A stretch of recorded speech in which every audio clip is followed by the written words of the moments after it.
so far from here, there's a very lively atmosphere.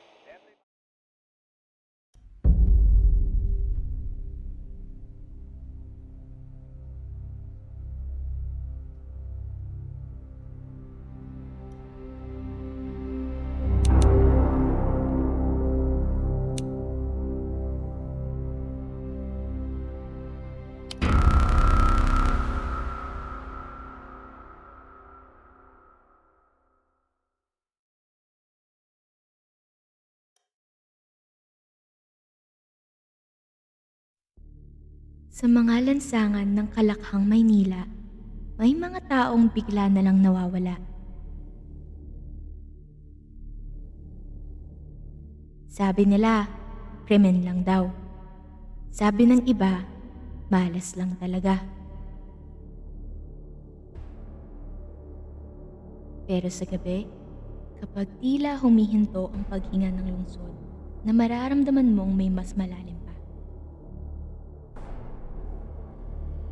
May mga taong naglalaro. Isang larong tinatawag na taguan. Pero dito, ang mga nagtatago hindi na nakababalik.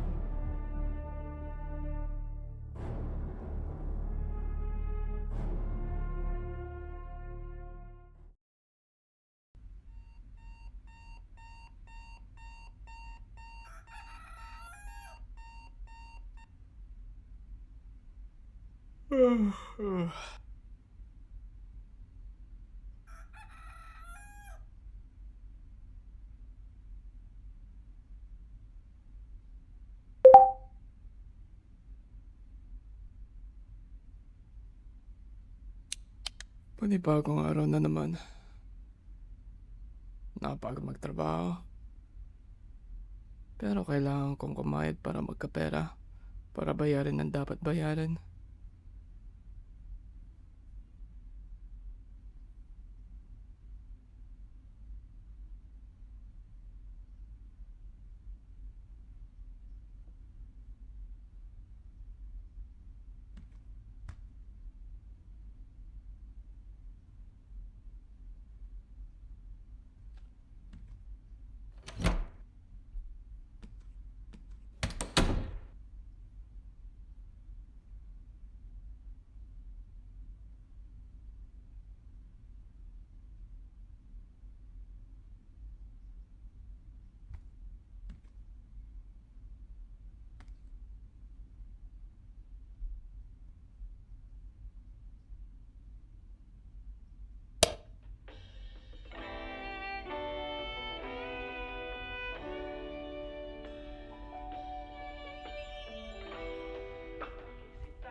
Kaya, pengi barya.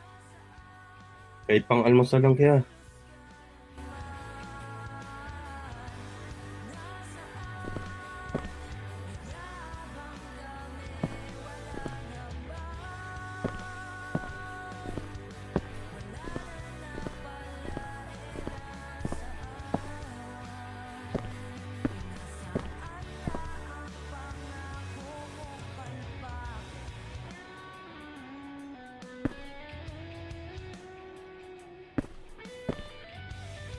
Kumi, magandang umaga.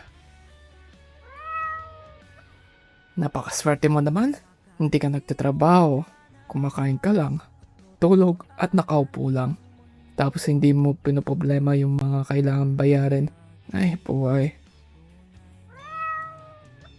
Mamaya na lang ulit kami.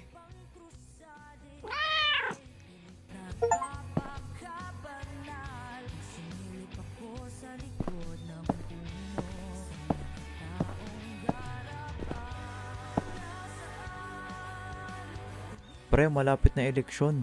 Sino boboto mo? Hindi ko pa alam eh. Baga hindi muna ako bumoto ngayong taon. Bumoto ka na. Malay mo, may paabot na naman ngayon. Tignan natin pre. Uy, David! Magandang umaga pre. Araw-araw kang mukhang sabog ah. Hoy, David! Nasaan na yung bayad sa inutang mo sa akin?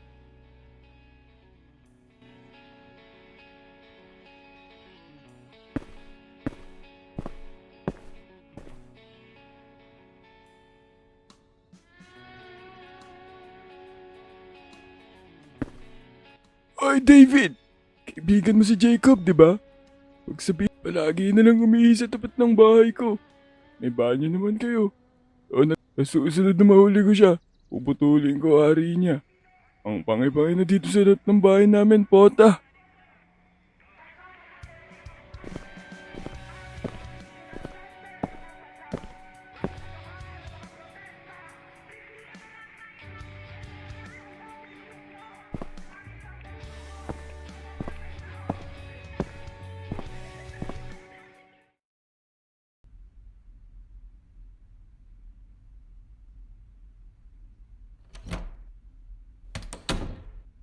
Napaka-traffic talaga dito. Inabot akong 2 oras para makauwi lang.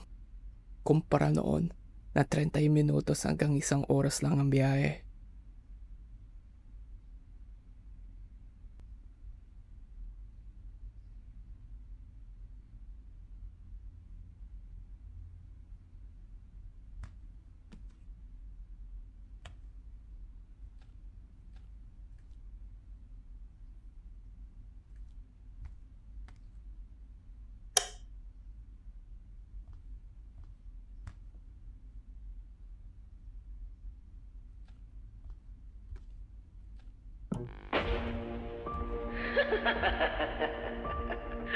Ganyan ka ba talaga ka-desperadong hanapin ako? On September 2nd, 1995, an investigator from Manila was dispatched to San Felipe, Zambales to investigate an abandoned cabin linked to the mysterious disappearances of families over the past 5 years. Their disappearances were unknown and no traces was found on the scene. However, all the disappearances sharing one chilling connection, a disturbing entity known as the Christmas Stalker.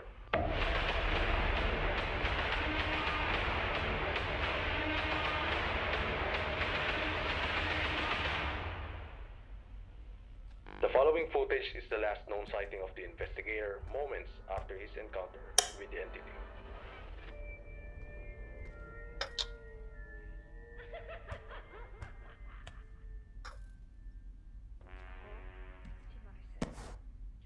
Nakatira ako sa Marikina City.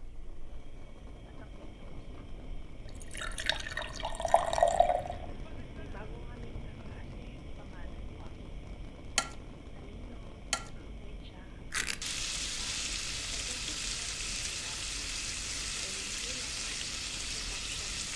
Sa dati niyang eskwelahan. Noong 2011, tinanong niya kung pwede raw ako maging Valentine's niya. At sinabi ko sa kanya, nakikita ko na magkaibigan lang kami at kapatid Nung gabi ng gala ni Wednesday, nabalik sa akin. At ito kung paano nangyari. Hello, hello mga sis! And welcome to Chica with Chrissy! Kung saan lahat ng sikreto, walang filter, minsan walang preno. May bagong chika ko because today, we have Cyril Cruz on the show, everybody! She is an influencer, model, daughter of Senator Roel Cruz II, and also the granddaughter of late and great former President Roel Cruz Sr. Welcome, Cyril. How are you? Oh my God, Tita Chrissy, thank you so much for having me. I am good. But before we start, I just wanted to iterate that it's 2025 na, guys. We're not our parents, diba? We should really get rid of that stigma. Period. So, how have you been? I saw that last week you were in France. Oh my God, yes. Paris was so amazing. Joa decided to take me there for a birthday surprise and he treated me. It was so sweet. You know, we've been like super duper busy and we finally had time for ourselves and it was amazing. You really should go, Tita. Ooh, I've never been to France before. The only European country I've been to was Switzerland. So probably next time, yeah. So anyways, I heard through the grapevine that you just launched your new makeup line recently. Oh my God, yes, I recently just did. Don't you think what I have on my face is so cute? Yeah, I created this makeup line because, you know, I just wanted to find something pretty for me. And you know, it's like environmentally friendly or whatever, but I love it, so I don't care. I know, it looks so pretty. That is so awesome. Now, I hope you don't mind if we get a bit more, personal. By any chance, do you know what happened to your dad, Roel Cruz II?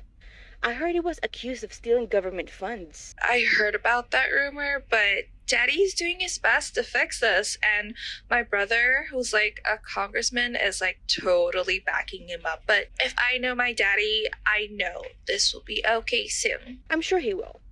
But there's also a rumor that your godmother, Gloria Peralta, is also being accused of that. Tita Gracie, I'm sorry, but what does that have to do with me?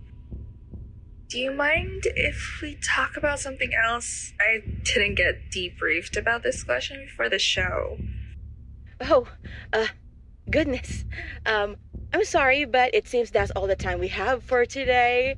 Would you like to do a little shout out to your family, friends, and supporters out there watching? Yes, I would. Hi, Mommy. Hi, Daddy. Hi, Kuya. And to all of my wonderful friends and fans. And, of course, hi, Joa. I would like to promote my makeup line and special thanks to my hair brand for sponsoring. Thank you so much for having me here, Tita Chrissy. All right. Thanks so much for coming to the show, Cyril. And that's it, mga sis. Thanks for watching Chica with Chrissy. Tune in next time. Bye.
Ano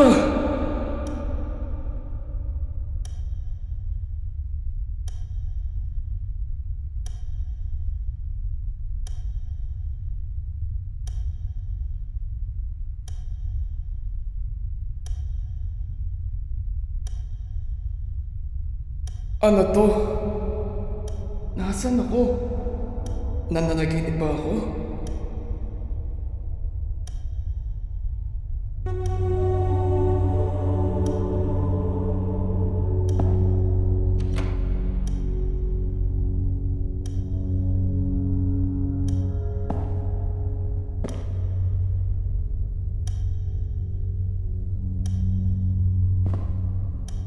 Sino ka?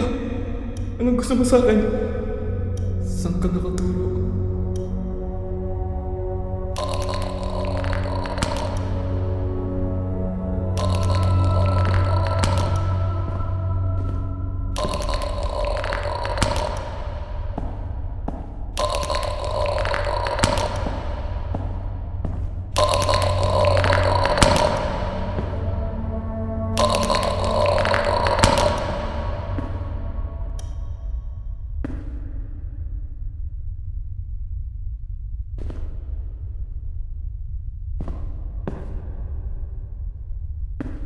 Anong ginawa ko? Magsalita ka!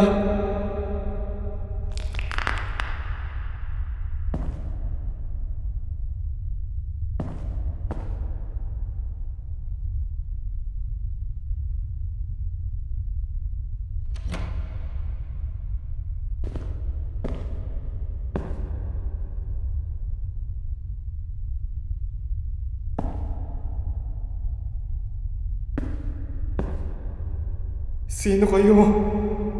Patay na ba ako? Magsalita kayo! Lalabas rin ang katotohanan.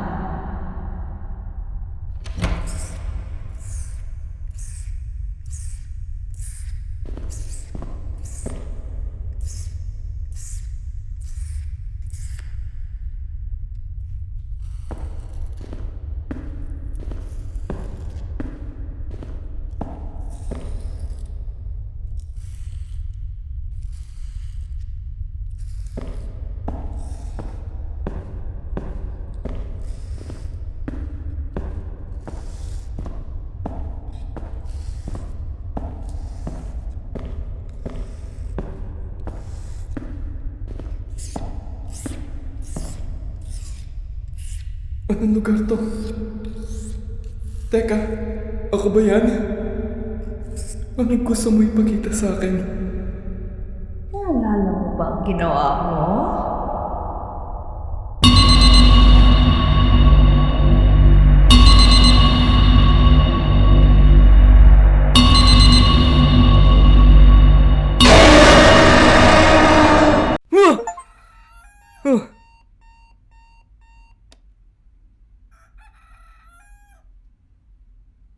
Ay puta! Late na ako!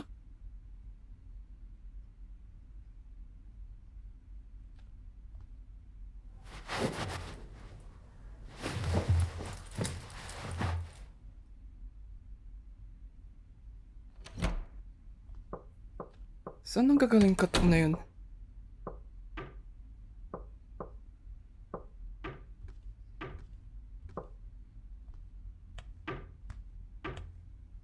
Baka yung mga kapitbahay na naman yan.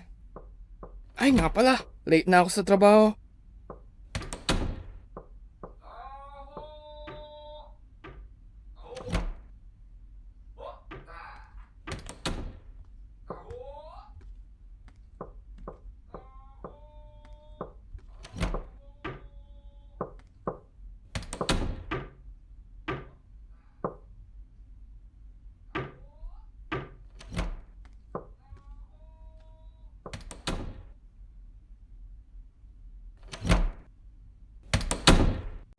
Ano ba yan?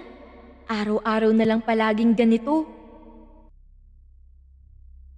Gigising ka at maghahanda para pumasok sa trabaho. Tapos, may ipit ka sa traffic at mapapaisip ka, Magkakatrabaho pa ba ako bukas?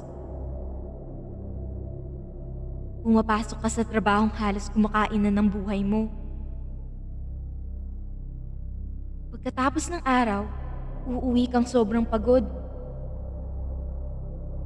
Kinabukasan, uulitin mo na naman. Walang nagbabago. At minsan, mapapaisip ka, saan nga ba napupunta ang sahod ko?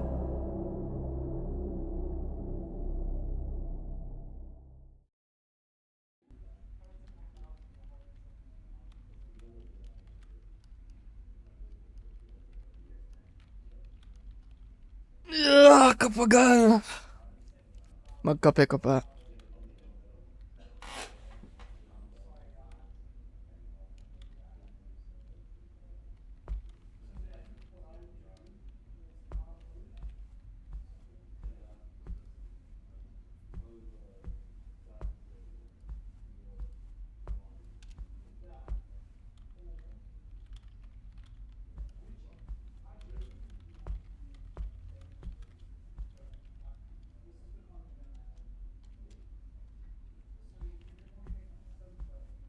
Uy, musta na David?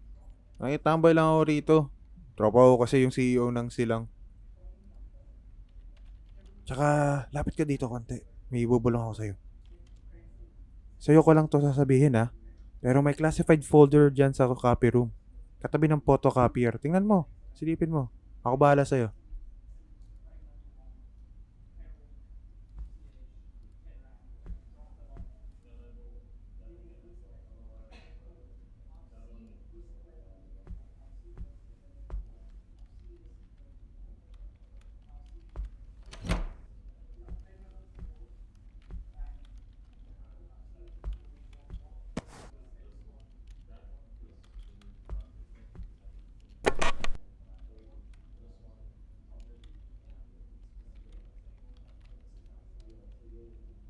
Uy, pre! Buti nakapasok ka.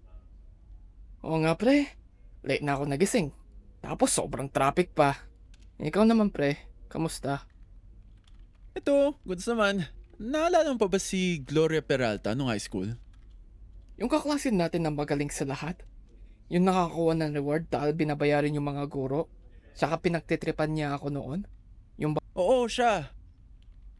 Oh, nangyari sa kanya? Napanood ko kaninang umaga sa balita. Nasa Senate hearing siya tungkol dun sa flood control project. Dinidepensa niya yung kumpanya niya tungkol dun sa nawawalang pondo. Hindi nga. Oo! Sabi nila may ilang contractor na nawala matapos madelay yung mga proyekto. May mga nagsasabing baka may kinalaman si Peralta o baka alam niya yung totoong nangyari. Merong rumor na siya raw may pakana sa mga nawawala. Naalala mo yung mga taong nawala? Yung iba doon mga contractors daw, hindi lang mga ordinaryong tao. Hindi ko alam kung matatawa ba ako o matatakot. Sobrang dami nilang palpak na proyekto. Tapos lakas pa nilang mangurakot sa tao. Grabe ang piyeta mo pre. So, ayun na nga. Uy, pwede ba akong dumaan sa bahay mo ngayong Biyernes? Tagal na natin hindi tumambay. Sige na, konting alak, chichiri at saka kwentuhan lang. Naman. Sige, ikaw pa pre. Wala rin naman akong ganong gagawin ngayong Biyernes, kaya G. Sige pre, kita-kits!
Ay, ang puta. Saan napunta yung taong yun? Weird naman. Kailangan ko na talagang umuwi.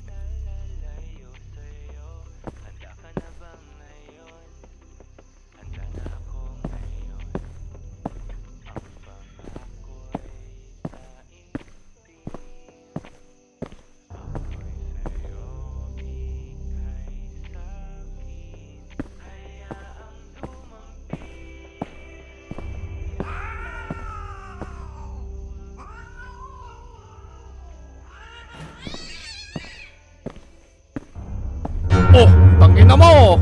Sutukan na lang oh! Tuwagang puta!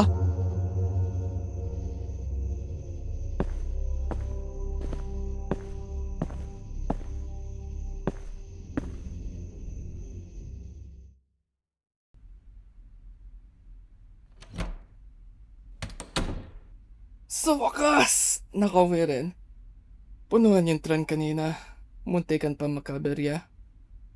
Pero, sino kaya yung sumusunod sa akin kanina? Kailangan ko sikirituhin na isarado yung pinto ko. Wala akong ganang kumain ngayon. Matutulog na lang ako agad.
Hindi ako makagalaw. Anong nangyayari? Sobrang nakakatakot naman to. Kailangan ko manap ng paraan para makalis ako dito.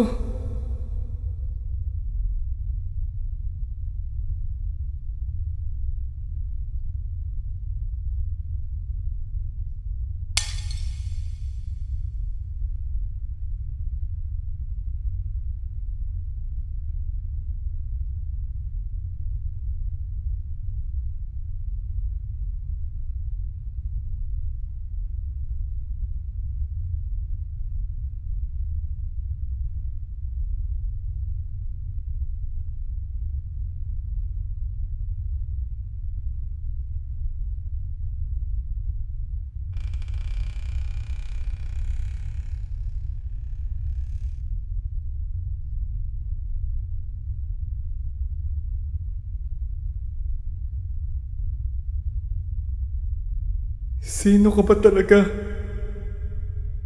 Nagmamakawa ako. Baka...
Puta na Irana.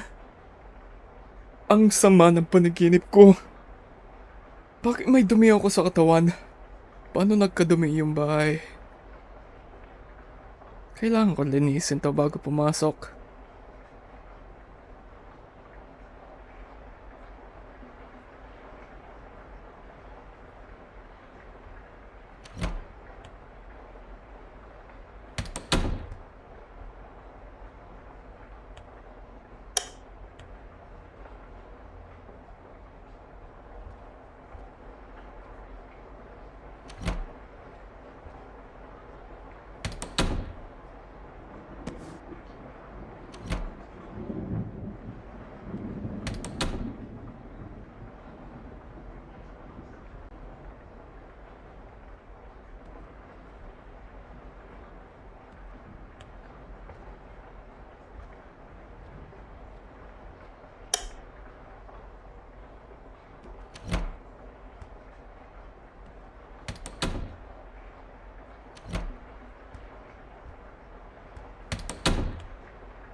Hirap mamuhay dito sa Pilipinas. Laging umulan. Reset. Buti mga estudyante.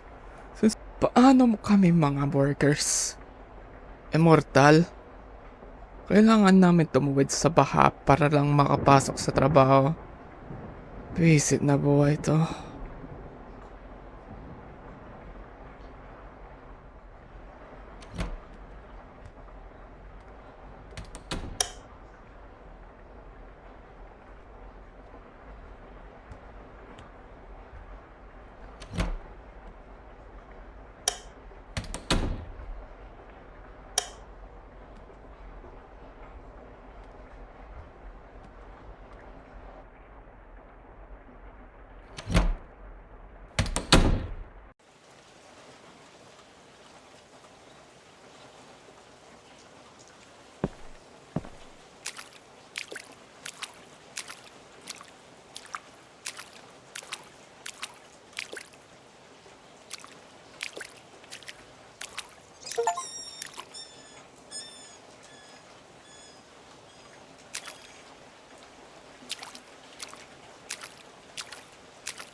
Bakit ka natatakot?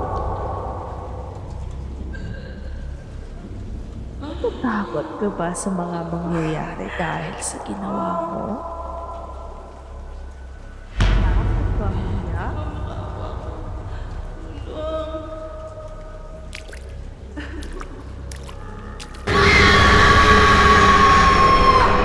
Putang ina! Bakit ako? Ano bang ginawa ko? Bakit pa ulit-ulit tong nangyayari sa akin?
Magandang gabi, Pilipinas. Ako po si Lalyn Polon at ito ang The Voice of Truth.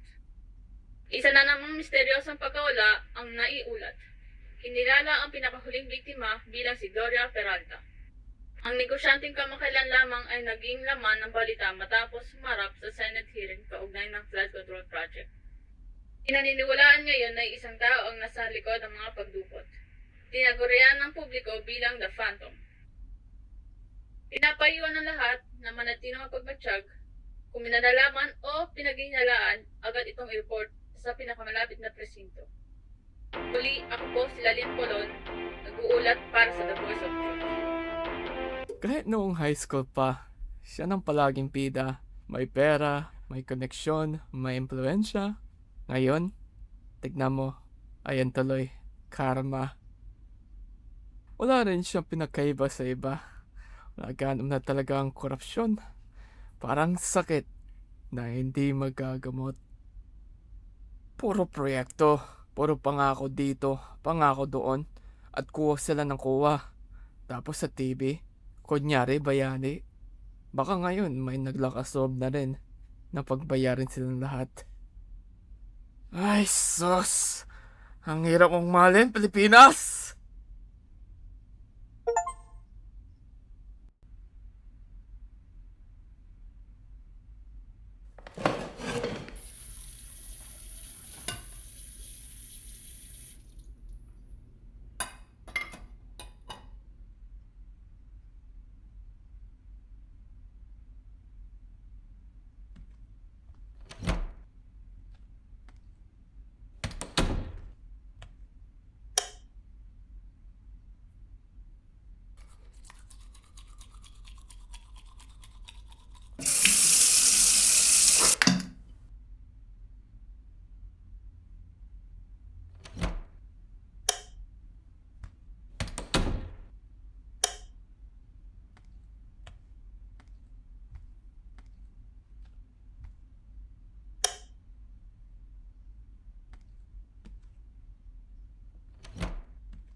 Patuloy ang mga pagkawala. Hinihiling mo na ikaw na lang ang maging isa sa mga biktima. Pero natatakot ka rin. Katulad ng mga taong nilamon ng kasakiman. Takot silang umamin sa kanilang pagkakamali. Habang ikaw at ang pamilya mo ay naghihirap. Sila naman ay nagdiriwang at nagpapakasasa sa pera nila. Sabihin mo ang totoo, hindi mo ba sila gustong saktan? Kahit konti lang? Nais mo silang mamatay?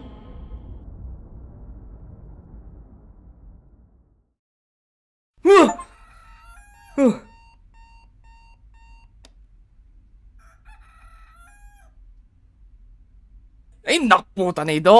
Late na ako. Ay, Diyos ko. Bahala na. Di na muna ako papasok ngayon, Nara.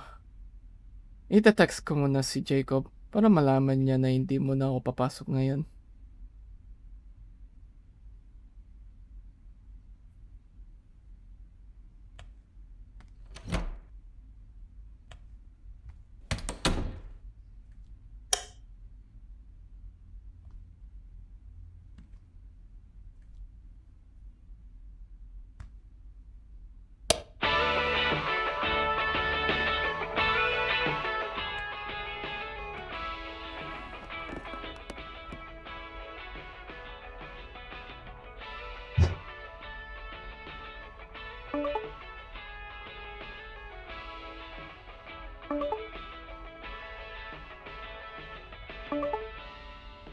Tayo na lang dalawa ang dapat magsama.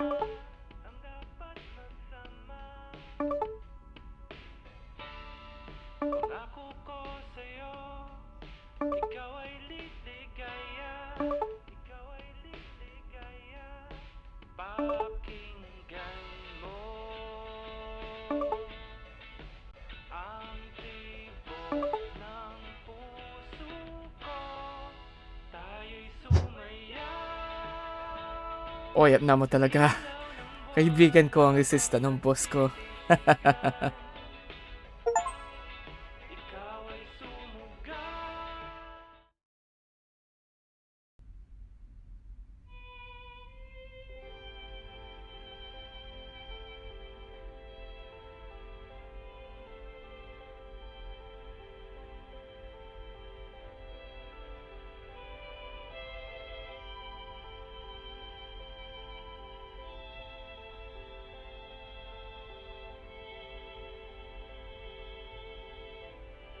Kumusta ka na?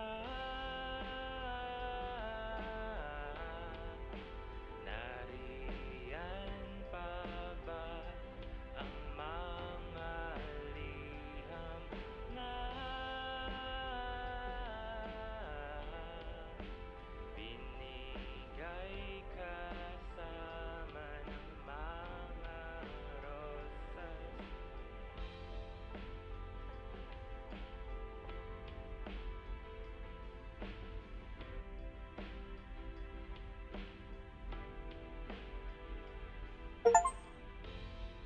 Ilang taon na ba ang lumipas? Bakit parang kahapon lang? So, ayun, pre. Gusto ko sana siyang ligawan. Yan ka na naman, pre. Sobra kang marupok. Parang nung kayo ni Artea. Tapos nung nasaktan ka, hindi mo tinigilan kakakwento tungkol sa kanya.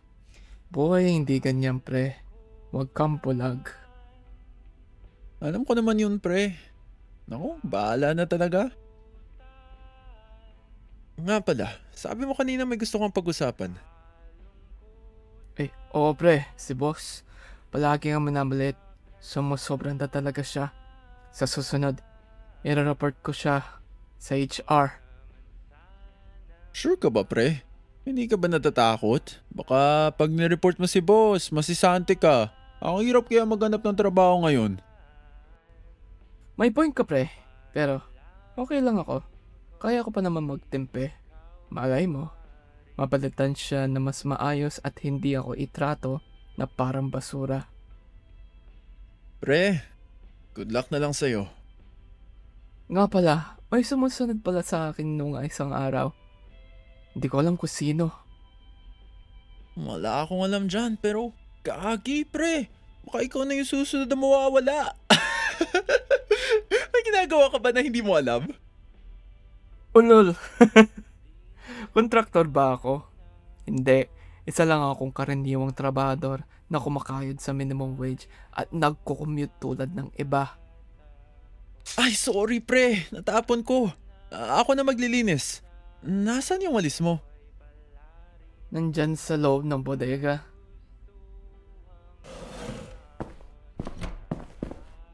Punyetas, sakit sa ilong.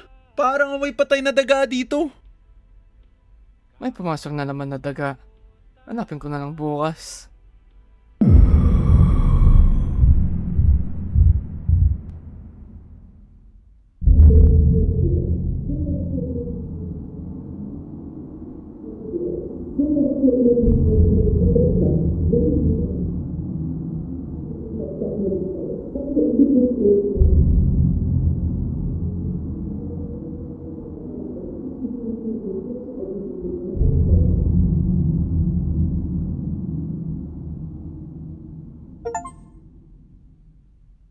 Ano?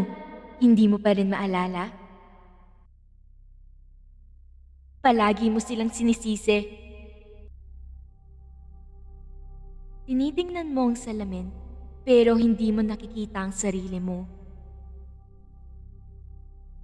Hindi ka naman naiiba sa kanila. Isang salot sa lipunan. Sinasabi mo para sa hustisya at pagkakapantay-pantay, pero wala ka namang binabago. Hindi mo pa rin maalala, David? Hindi mo pa rin maalala kung bakit nagkakabangungot ka? Kung bakit bumabalik sa'yo ang mga taong yun sa panaginip mo? Malapit mo na ring malaman ang lahat. Magkikita tayong mali, David.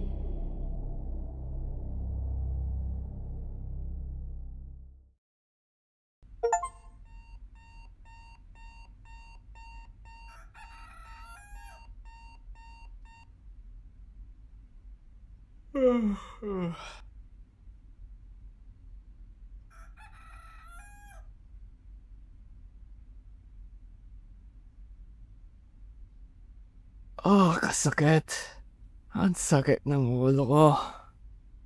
Bakit pa ako uminom kahit na may pasok ako ngayon?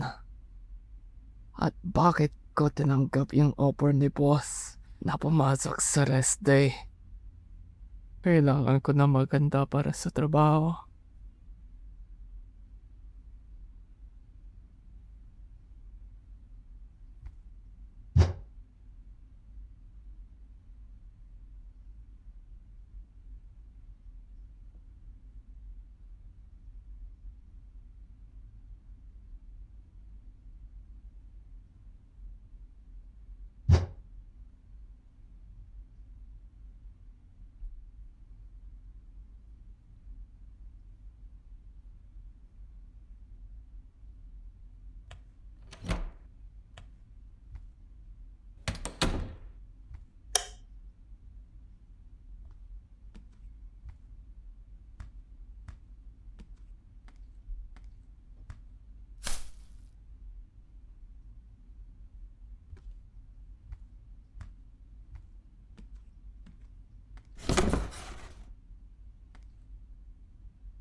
Sa wakas! Sabado na. Makapagpainawa na ako rin. Ay, ano ba naman yan? Hindi ako sinasagot ni Jacob. Ay, nako. Baka may date na naman yung kupal na yan. Wag lang sanang iyak sa akin.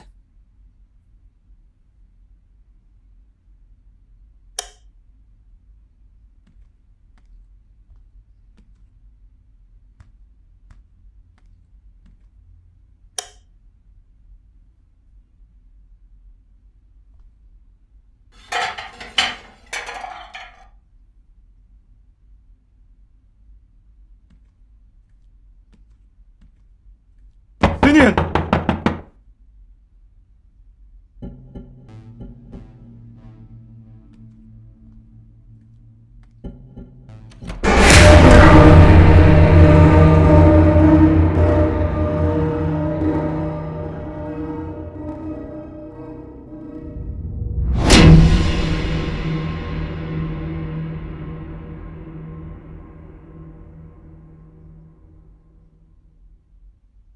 Pagkalipas ng ilang linggo, nahuli na rin kita. Sino ka? Anong gusto mo sa akin? Huwag mo akong katarantaduhan! Alam mo ko anong ginawa mo! Anong ginawa ko? Ikaw yung may kagagawan sa mga nawawala! Nakita ka sa bahay ni Peralta noong gabi na nawala siya. Huling-huli ka sa kamera. Ano? Wala akong kinalaman dyan. Paano ko magagawa yan? Paano mo ako sasaktan kung hindi ko naman alam mga sinasabi mo sa akin? At kay tagal ko rin hindi nakausap si Peralta. Sa TV ko lang ulit siya nakita.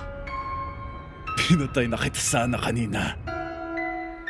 Kaso gusto ko pa kitang saktan. Wag! Wag! Wag!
Jacob? Nagmamakawa ko sa inyo. Ayoko na. Layuan mo ako. Pakawala naman ako. Namimiss ko na yung pamilya ko.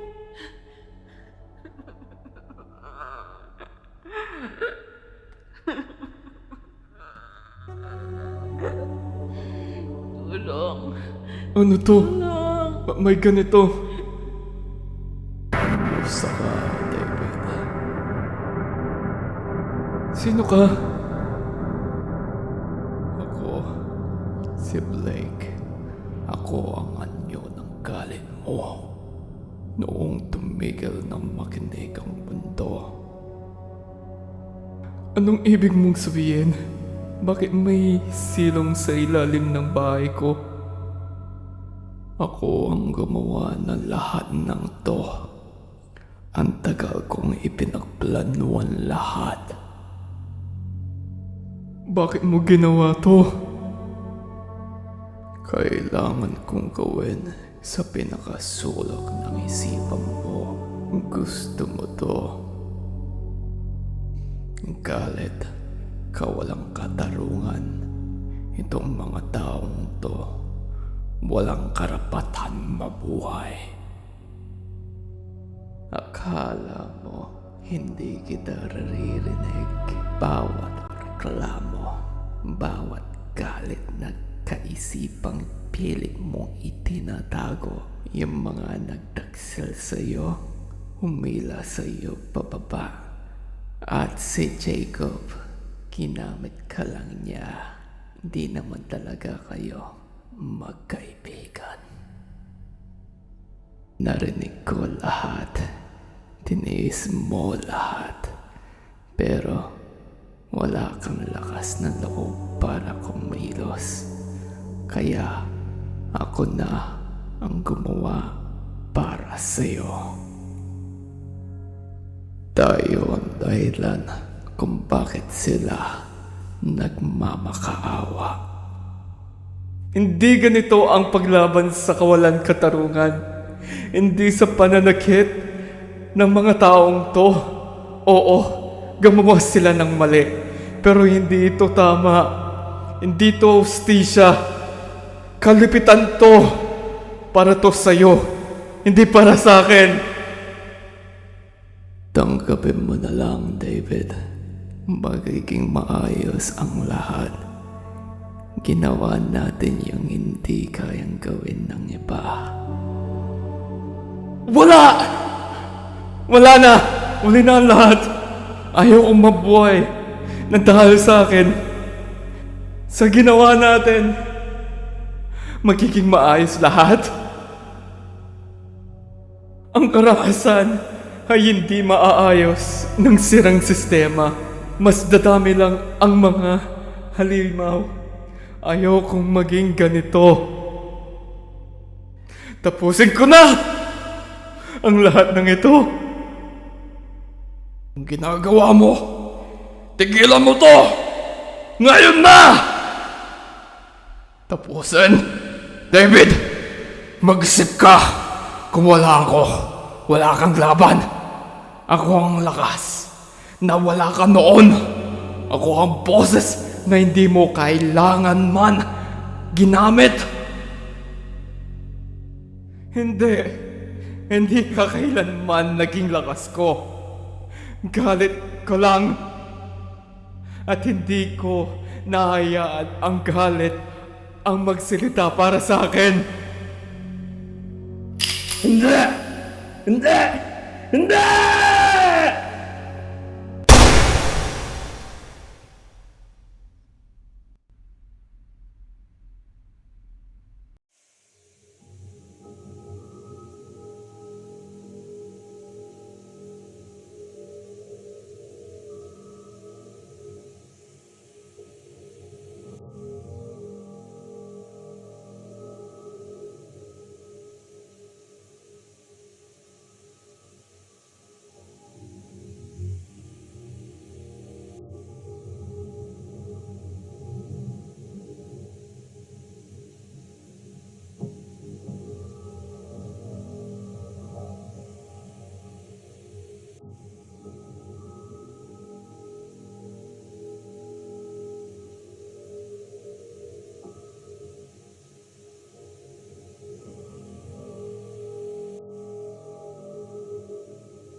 Pilipinas.